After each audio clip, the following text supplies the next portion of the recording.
Agung. Pak. Mari gowes, Pak. Loh, katanya sendirian. Oh, Ini sama ada Bang video. Rio. Wah, mantap ini. Arah mana ini, Pak, kita, Pak? Ini kalau untuk sore-sore enaknya ke arah Logung aja, Pak. Waduh, Logung. Betul. Oke, siap. Kayaknya adem. Yuk, Aman langsung ya, kita Pak? berangkat. Yuk. Oke. Ayo. Siap, Mas.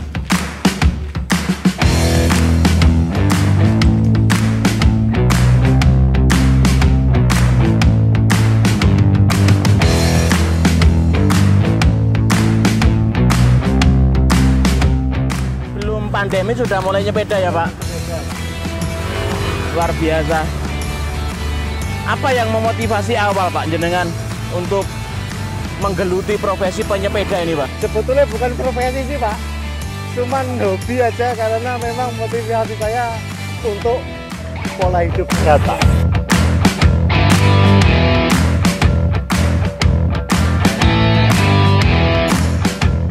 Tapi memang butuh kekonsistenan banget ya, Pak, ya.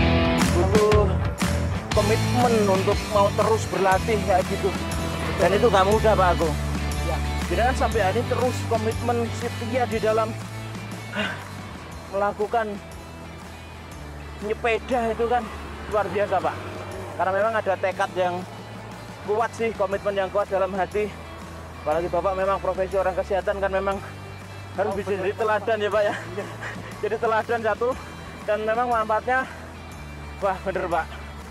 Banyak orang itu ingin melayani Tuhan itu lebih lama, tapi kalau nggak jaga kesehatannya repot ini, Pak Agung. Tapi Pak Ang, tapi kalau segala sesuatu itu dilandasi dengan rasa seneng, Pak, ya. Seneng itu semuanya rasanya, meskipun kita nanjak ini kan, Pak, kita ngobrol gini kan auranya kan Nggak enak. kerasa, Pak. Itu maksud saya. Iya, kayaknya perlu dicoba untuk konsisten ya, Pak. Saya pun ingin, Pak, sehat jasmani dan juga sehat rohani kan gitu, Pak. Betul, supaya juga kita itu bisa melayani Tuhan lebih lama lagi, Pak. Pentingnya menjaga pola kesehatan, apalagi Pak, ya, pandemi kayak gini ya, Pak, ya. Pak Agung, mau sampai kapan, Pak, dengan konsisten nyepeda kayak gini, Pak? Kalau ini sudah jadi kegemaran dan hobi, Pak, ya. Selama dengkul saya ini masih kuat mengayuh, Pak, saya akan menyenangi kegiatan ini, Pak. Sampai dengkul nggak bisa bergerak ya, Pak, ya? Iya, Pak, itu, Pak. Iya. Oke.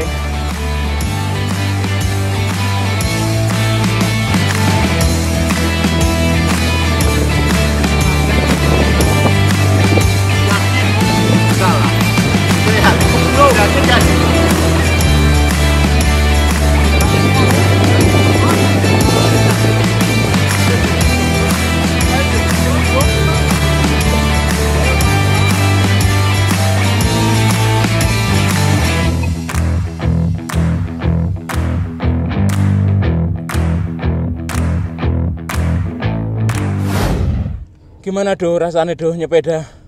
Deket loh ini tadi.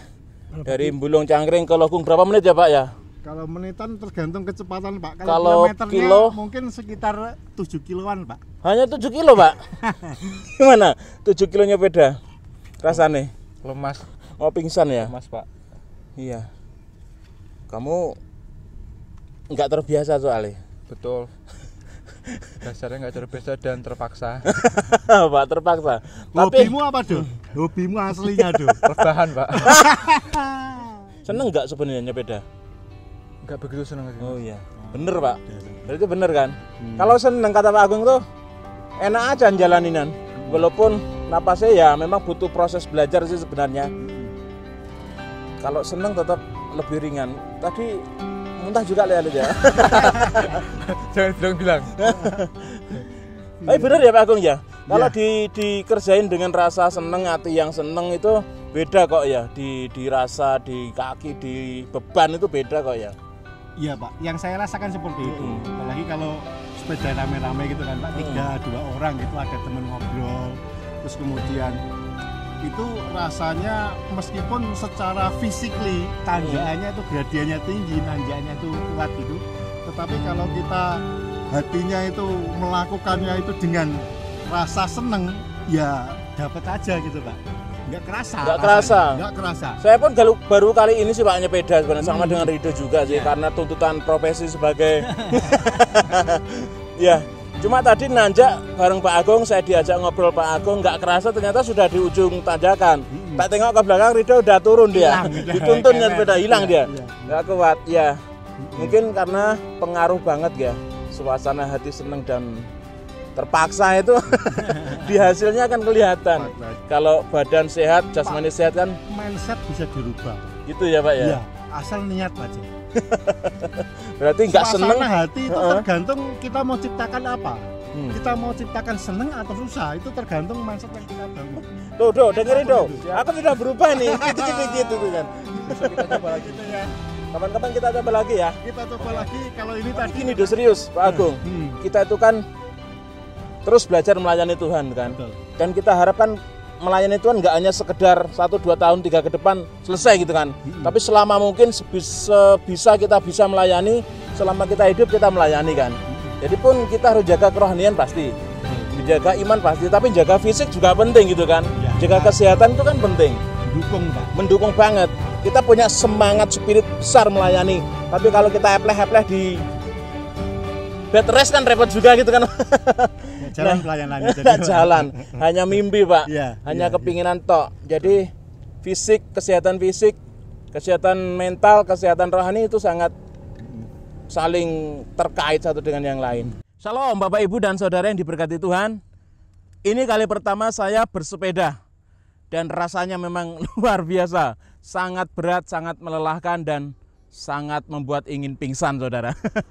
Tetapi bersyukur pertama kali bersepeda saya mendapatkan pelajaran yang luar biasa dari seorang pesepeda yang sudah senior. Beliau Bapak Agung memberikan kami pencerahan bahwa segala sesuatu kalau dijalani dengan happy, dengan suasana hati yang seneng, itu nggak terasa beratnya. Jadi ketika kami ditanjakan tadi, menurut beliau itu adalah sebuah tanjakan yang lumayan berat sebenarnya. Tapi nyatanya saya bisa melalui itu nggak kerasa karena beliau mengajak saya, memancing saya, menggiring saya untuk terus ngobrol, saya dibuat happy sehingga pada akhirnya saya bisa melewati tanjakan itu. Beda dengan Rido yang tertinggal di belakang, dia harus turun dan dengan berat hati dan berat badan dia menuntun sepedanya. Jadi suasana hati penting sekali untuk boleh kita rasakan, untuk menjadi sebuah acuan bagi kita untuk bisa melakukan segala sesuatu itu atau tidak. Mindset bisa diubah kata Pak Agung. Jadi nyepeda nggak seneng, ini mindset, bisa dilatih. Sesuatu yang berat bisa kita lakukan dengan setia dan konsisten, itu kalau kita mau melatihnya.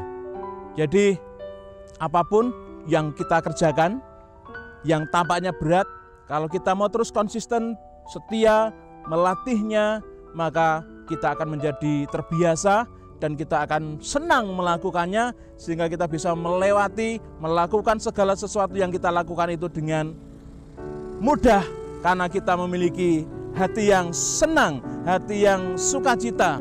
Saudaraku, demikian juga di dalam kita mengikuti Tuhan.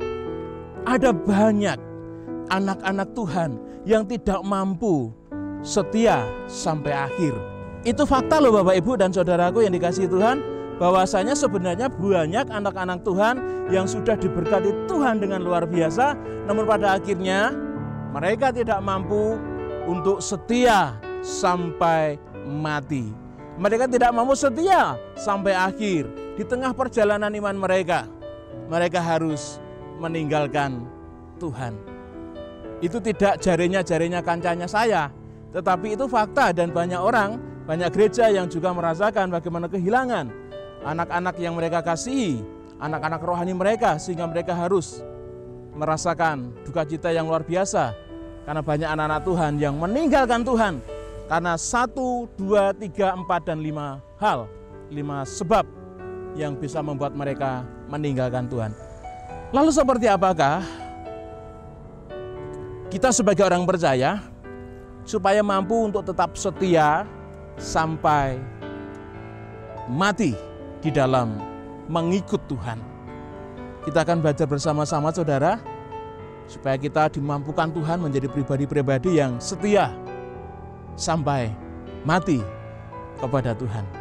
Kita berdoa terlebih dahulu sebelum kita membaca firman Tuhan. Mari kita berdoa. Bapa Surgawi Tuhan Yesus, kami bersyukur kalau kesempatan ini Tuhan memberikan kesempatan yang indah untuk kami boleh merenungkan firman-Mu.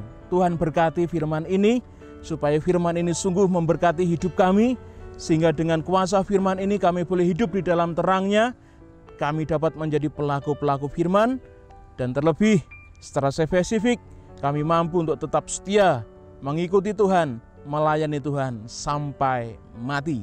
Dalam nama Tuhan Yesus kami berdoa, haleluya, amin. Surat Efesus pasal yang pertama ayat 3 sampai dengan yang ke-14. Kita akan membacanya bersama-sama. Demikian firman Tuhan. Kekayaan orang-orang yang terpilih. Terpujilah Allah dan Bapa Tuhan kita Yesus Kristus, yang dalam Kristus telah mengkaruniakan kepada kita segala berkat rohani di dalam sorga. Sebab di dalam Dia Allah telah memilih kita sebelum dunia dijadikan, supaya kita kudus dan tak bercacat di hadapannya. Dalam kasih Ia telah menentukan kita dari semula oleh Yesus Kristus untuk menjadi anak-anak-Nya sesuai dengan kerelaan kehendak-Nya, supaya terpujilah kasih karunia-Nya yang mulia yang dikaruniakannya kepada kita di dalam Dia yang dikasihinya.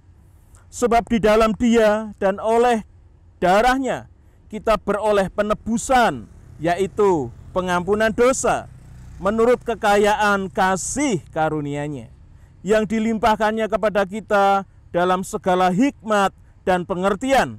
Sebab Ia telah menyatakan rahasia kehendak-Nya kepada kita, sesuai dengan rencana kerelaannya, yaitu rencana kerelaan yang dari semula telah ditetapkannya di dalam Kristus, sebagai persiapan kegenapan waktu untuk mempersatukan di dalam Kristus sebagai kepala segala sesuatu, baik yang di sorga maupun yang di bumi. Aku katakan di dalam Kristus, karena di dalam Dialah kami mendapat bagian yang dijanjikan.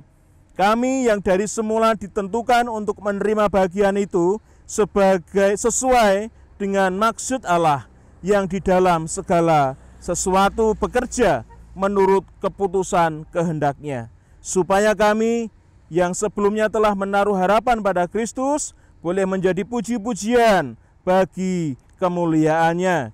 Di dalam Dia kamu juga, karena kamu telah mendengar firman kebenaran, yaitu Injil keselamatanmu. Di dalam Dia kamu juga, ketika kamu percaya, dimeteraikan dengan Roh Kudus yang dijanjikannya itu. Dan Roh Kudus itu adalah jaminan bagian kita sampai kita memperoleh seluruhnya, yaitu penebusan yang menjadikan kita milik Allah untuk memuji kemuliaan-Nya. Amin. Bapak, Ibu, dan saudaraku yang dikasihi dan diberkati Tuhan, saya memberikan tema untuk renungan kita pada kesempatan yang luar biasa ini adalah setia sampai mati. Jadi kesempatan ini kita akan belajar bersama-sama, kita sebagai orang percaya, bagaimana dapat setia sampai mati di dalam kita mengikut Tuhan dan melayani Tuhan. Saudaraku yang dikasihi Tuhan, mari kita perhatikan di ayat yang ke-3. Demikian firman Allah. Terpujilah Allah dan Bapa Tuhan kita Yesus Kristus, yang dalam Kristus telah mengkaruniakan kepada kita segala berkat rohani di dalam surga. Jadi saudaraku yang dikasihi Tuhan, meskipun ada banyak orang yang telah terpanggil di dalam panggilan surgawi untuk menjadi anak-anak Tuhan, namun realitanya banyak orang-orang yang terpanggil itu tidak menjadi yang terpilih. Mereka tidak mampu setia sampai akhir di dalam mengikut Tuhan dan melayani Tuhan. Jadi saudaraku, saya sebagai hamba Tuhan saat ini akan mempelajari dan menjadikan kita semua diberkati oleh Tuhan, supaya kita sebagai anak-anak Tuhan mampu untuk setia sampai akhir di dalam kita mengikut Tuhan dan juga melayani Tuhan. Jadi seperti apakah caranya supaya kita sebagai orang percaya itu mampu untuk tetap setia sampai mati? Saudaraku, kata setia itu banyak definisinya. Ada yang mengatakan bahwa setia itu melakukan segala sesuatu secara terus-menerus dengan porsi yang sama atau bahkan lebih. Ada juga yang mengatakan bahwa mengasihi adalah sebuah kesetiaan. Jadi kesetiaan tanpa mengasihi itu impossible. Secara rohani saudara, apa sih arti setia? Setia itu juga mengandung sebuah makna dapat dipercaya. Nah, jadi ketiga hal ini kalau kita mau rangkum dalam satu pemahaman, kita sebagai orang percaya harus menjadi orang-orang yang setia di dalam mengikut dan melayani Tuhan. Artinya adalah kita dapat melayani Tuhan dengan porsi yang sama atau bahkan lebih dari waktu ke waktu. Jadi anak-anak Tuhan tidak boleh rok-rok asem begitu kan dalam mengikut Tuhan atau melayani Tuhan. Semakin tahun harus semakin meningkat porsinya, itu malah lebih baik. Atau kesetiaan adalah sebagai bentuk kasih kita kepada Tuhan. Jadi kalau kita nggak mengasihi Tuhan saudara, maka kita pun nggak akan pernah setia sama Tuhan. Jadi mari kita merenung kesempatan ini. Sudahkah aku mengasihi Engkau Tuhan seperti itu? Sudahkah Yesus benar-benar ada di dalam hati kita dan kita mengasihi Yesus Kristus di dalam kehidupan kita? Kalau kita nggak mengasihi Tuhan, kita nggak akan pernah bisa setia. Nah, saudaraku, kalaupun kita sudah mengasihi Tuhan, selanjutnya adalah bisakah kita menjadi orang-orang percaya yang bisa diandalkan Tuhan di dalam mengasihinya, di dalam melayaninya? Apakah kita sebagai orang percaya ini sudah benar-benar bisa dapat dipercaya atau dapat diandalkan dalam banyak hal, dalam tanggung jawab, dalam kesetiaan, di dalam pelayanan, di dalam pekerjaan, di dalam kejujuran? Apakah kita bisa dipercaya dan dapat diandalkan? Ini adalah proses terus-menerus saudaraku. Nah, ini yang akan menjadi sebuah bagian untuk kita pelajari, bagaimana kita sebagai orang percaya itu benar-benar bisa untuk menjadi orang Kristen yang tetap setia kepada Tuhan, melayani Tuhan sampai mati. Apa yang membuat kita bisa setia? Ayat yang ketiga saudaraku, terpujilah Allah dan Bapa Tuhan kita Yesus Kristus, yang dalam Kristus telah mengkaruniakan kepada kita segala berkat rohani dalam surga. Saudara-saudara, saya mau sampaikan salah satu hal yang bisa membuat kita tetap setia kepada Tuhan sampai mati adalah kasih karunia Allah. Apa itu kasih karunia Allah? Mari kita lihat di ayat yang ketiga saudara. Terpujilah Allah dan Bapa Tuhan kita Yesus Kristus, yang dalam Kristus telah mengkaruniakan kepada kita segala berkat rohani dalam surga.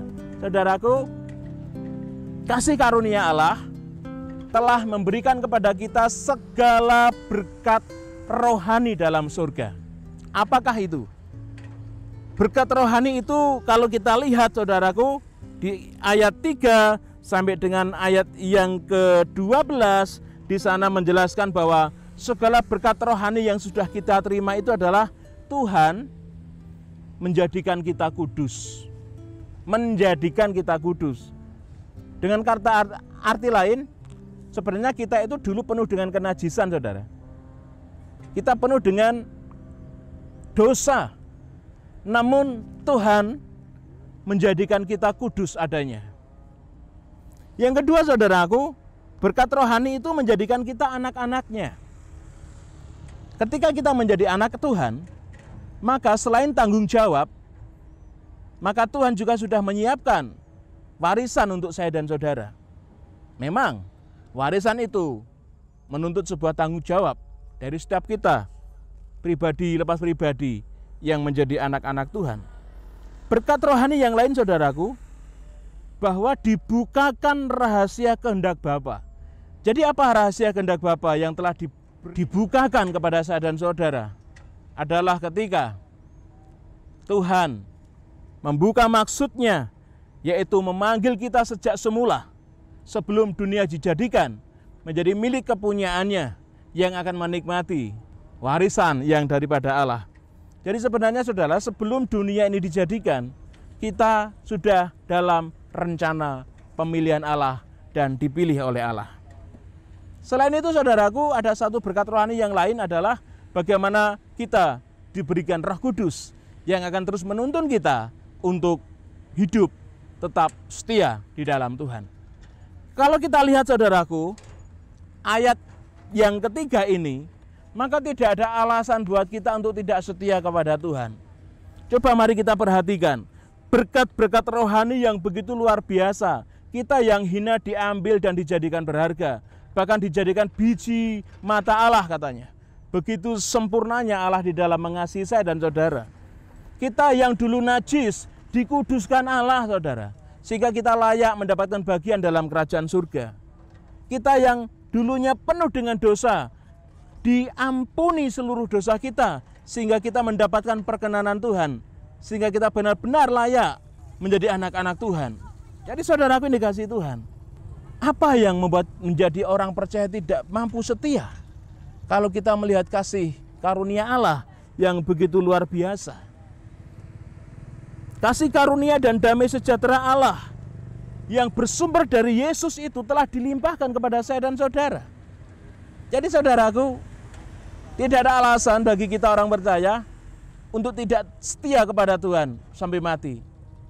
Kesenangan dunia apapun bentuknya tidak mampu menggantikan kasih karunia Allah yang begitu luar biasa di dalam hidup saya dan saudara. Saudaraku dikasihi Tuhan, ayat 4 akan saya baca. Sebab di dalam Dia Allah telah memilih kita sebelum dunia dijadikan. Luar biasanya kasih Allah, menyiapkan segala sesuatu yang begitu luar biasa. Bahkan sebelum dunia dijadikan, Allah sudah tetapkan kita dan pilih kita untuk menjadi anak-anaknya. Allah sudah sedemikian hebatnya merancang untuk masa depan kita. Jadi saudaraku dikasihi Tuhan, mari kita tetap menjadi anak-anak Tuhan yang setia sampai mati. Karena Allah sudah melimpahkan berkat-berkat rohani. Kalau berkat rohani dilimpahkan Tuhan, tentunya berkat jasmani pun akan dilimpahkan kepada kita. Amin. Allah akan terus cukupkan kebutuhan hidup kita. Allah terus akan cukupkan apa yang menjadi keperluan saya dan saudara. Tidak mungkin tidak. Kalau nyawa Tuhan berikan untuk saya dan saudara, mosok toh Tuhan tidak pelihara kita. Burung-burung di udara pun dipelihara oleh Tuhan. Tapi ingat, mereka terbang, mereka mencari makan. Terus kalau begitu apa implikasinya dalam hidup kita? Tuhan pasti berkati kita, pasti. Tapi ya mari kita berusaha, kita bekerja, dedongolan makaryo. Tidak hanya duduk diam dan berpangku tangan, terus berkat teko dewe. Enggak seperti itu. Ingat, burung itu terbang saudara, mereka mencari makan. Tidak terus Tuhan datang terus kasih mereka makan, enggak kan? Tuhan pasti pelihara kita. Berkat rohani dipelihara, apalagi berkat jasmani. Tuhan kita tidak setengah-setengah di dalam mengasihi saya dan saudara. Jadi tetaplah setia kepada Tuhan saudaraku, karena Tuhan sudah memberikan segala-galanya bagi saya dan saudara. Standar yang Tuhan berikan kepada setiap kita orang percaya itu sebenarnya luar biasa saudara. Saya akan baca ayat keempat, saya lanjutkan. Sebab di dalam Dia Allah telah memilih kita sebelum dunia dijadikan, supaya kita kudus. Saudaraku, Allah menghendaki setiap umat pilihannya adalah kudus adanya. Apakah mudah hidup kudus? Semakin kita berusaha untuk hidup kudus, semakin kita akan jatuh saudara.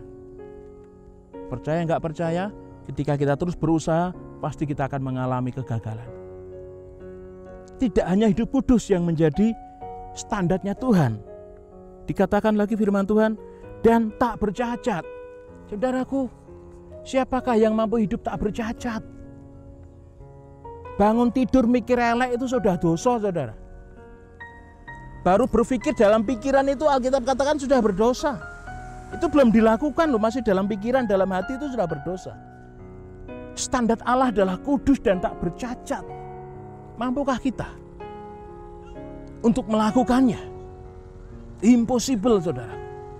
Dan satu hal lagi dikatakan firman Tuhan, tidak hanya kudus dan tidak hanya tidak bercacat standarnya Tuhan. Apa firman Tuhan katakan? Sebelum dunia dijadikan supaya kita kudus dan tak bercacat di hadapannya, saudara. Di hadapan Allah. Jadi kudus dan tak bercacat ini bukan di hadapan manusia, tetapi di hadapan Allah. Siapa yang mampu? Kalau kita mungkin tak bercacat di hadapan suami kita mungkin bisa, ya kan? Wah, tampak baik gitu kan, tampak sae gitu kan. Atau mungkin kita juga mampulah kalau tidak bercacat di hadapan istri kita gitu kan, kita sok imut, sok ganteng, sok baik, sok bagus gitu, bisa.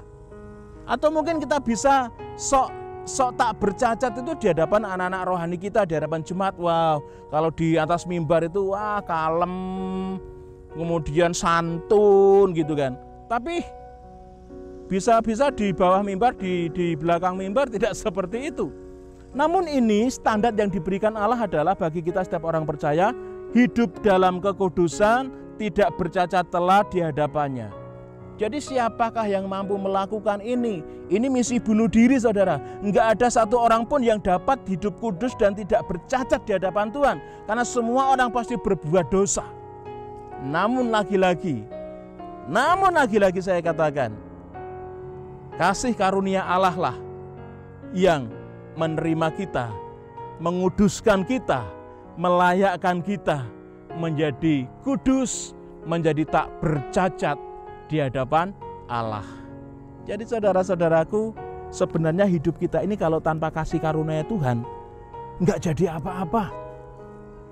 Jadi kalau kita harus setia kepada Tuhan, itu bukan berat kok. Bahkan kalau kita harus setia sampai mati kepada Tuhan, mengikut Tuhan, melayani Tuhan, itu enggak berat. Kalau kita lakukan dengan sukacita dan tidak ada tendensi apapun. Pelayanan, mengikut Tuhan itu ringan banget. Makanya ada firman Tuhan, kuk yang kutaruh itu enggak berat tapi ringan. Karena Tuhan sudah memberikan kasih karunia-Nya. Standar-standar Allah yang luar biasa itu telah digenapi oleh Tuhan. Standar-standar Tuhan yang kayak-kayaknya itu impossible, mustahil kita lakukan, itu sudah dilakukan oleh Yesus Kristus Tuhan. Kasih karunia Allah sudah segala-galanya bagi kita. Jadi oleh sebab itu mari terus tetaplah setia meskipun jatuh bangun di dalam iman kita, percaya kita kepada Tuhan. Namun kita terus belajar, kita terus saling memotivasi, kita terus saling mendorong supaya kita di dalam iman kita, di dalam panggilan kita sebagai orang percaya tetap setia sampai mati. Hal kedua, saudara, yang seharusnya memang menjadikan kita mampu untuk menjadi anak-anak Tuhan, orang percaya yang harusnya setia sampai mati adalah, mari kita lihat ayat 14. Saya akan baca untuk kita. Dan Roh Kudus itu adalah jaminan bagian kita sampai kita memperoleh seluruhnya, yaitu penebusan yang menjadikan kita milik Allah untuk memuji kemuliaan-Nya. Jadi saudaraku yang diberkati dan dikasihi Tuhan, Roh Kudus adalah jaminan bagi orang percaya yang seharusnya membuat orang percaya itu untuk tetap setia sampai mati. Jadi sebenarnya orang percaya itu sudah disetting Allah, sudah direncanakan Allah untuk tetap setia di dalam kehidupannya, di dalam mengikut Tuhan dan juga melayani Tuhan. Karena Tuhan utus Roh Kudus itu sebagai jaminannya. Saudaraku, arti dari jaminan itu apa sih? Arti dari jaminan adalah apa ya? Uang muka gitu loh, tanda jadi.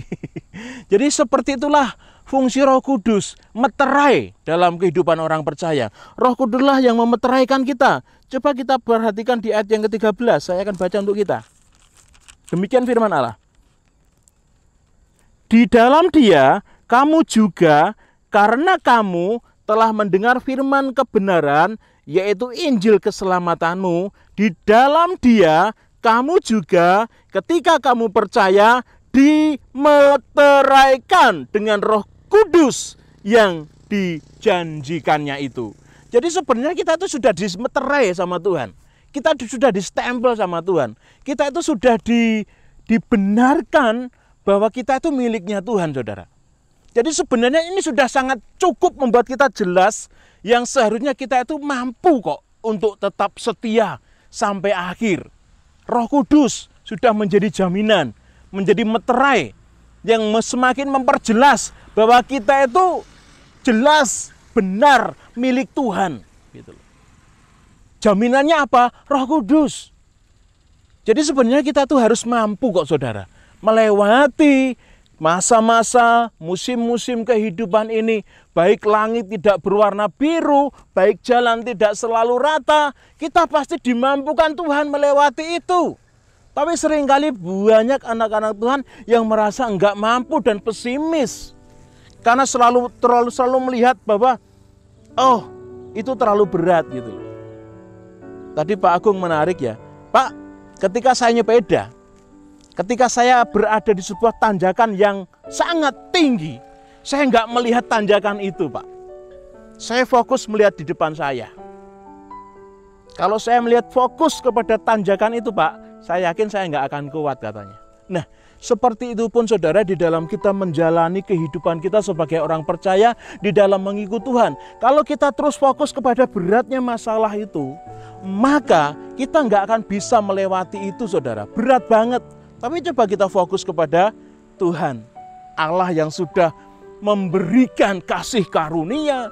Allah yang sudah memberikan Roh Kudus sebagai jaminan. Masalah itu jadi kecil saudara. Kita akan bisa terbang bersama Tuhan melewati masa-masa sulit itu. Saudaraku, ada kisah yang menarik dari seorang Goliat dan tentara Israel. Nah, berkat ini saya dapat ketika saya ikut sebuah doa dari teman-teman di Jawa Timur. Jadi seperti ini saudara. Ketika pendekar Filistin, Goliat itu keluar menantang Israel. Tentara Israel yang gagah berani itu, mereka nggak ada yang berani keluar. Meskipun sudah bawa tameng, meskipun sudah bawa tombak, pedang, bahkan baju zirah sekalipun, mereka ketika didatangi Goliat, "Hei tentara Israel, siapa yang berani melawan aku?" Enggak ada satupun yang berani saudara. Meskipun tentara Israel tampaknya siap berperang, tampaknya loh ya, sepertinya mereka siap berperang, tetapi pada kenyataannya mereka nggak siap berperang sama sekali. Ya kan? Nah, kita pun demikian. Sebagai prajurit Allah, sebagai orang percaya, janganlah kita tuh hanya tampaknya saja siap berperang menghadapi kehidupan ini. Tetapi ketika kehidupan dengan persoalannya datang, kita lari terbirit-birit. Saya gambarkan bahwa masalah persoalan itu seperti Goliat yang tinggi besar gitu kan. Kita yang bawa ketopong keselamatan, bawa baju zirah, bawa pedang, bawa tameng, lari terbirit-birit. Kita tampaknya siap dengan masalah-masalah kehidupan ini. Tampaknya kita siap menghadapi mereka, tapi kenyataannya kita seringkali nggak siap. Saudaraku, jangan fokus kepada masalah itu. Sebenarnya masalah itu sepertinya saja yang kelihatannya mengerikan. Mari kita lihat bagaimana Daud yang sebenarnya dia datang ke camp prajurit Israel hanya menghantarkan makanan untuk kakak-kakaknya yang waktu itu juga ikut berperang menjadi prajurit Israel. Akhirnya Daud menjadi satu-satunya pilihan orang yang berani menghadapi Goliat yang sepertinya besar itu. Kenapa saya katakan sepertinya besar? Karena Daud datang melawan Goliat yang tampaknya besar itu dengan Allahnya yang maha besar. Saudaraku, jadi ketika orang percaya berani menghadapi kenyataan kehidupan itu dengan Allahnya yang besar, maka masalah segede apapun itu kelihatannya saja yang gede ya. Karena Allah kita jauh lebih besar, Allah kita jauh lebih dahsyat kuasanya. Amin. Tidak ada raksasa masalah yang dapat mengalahkan Allah saya dan saudara. Tidak ada raksasa masalah apapun yang dapat menghentikan iman kita kalau kita mau terus tunduk kepada tuntunan Roh Kudus, melihat betapa ajaib dan luar biasanya kasih karunia Allah yang sudah kita terima. Kita pasti mampu melewati kehidupan kita di dalam mengikut Tuhan dan melayani Tuhan sampai mati. Ingat saudara, sampai mati kita tetap setia kepada Tuhan. Gusti Yesus berkahi kita sedaya. Amin.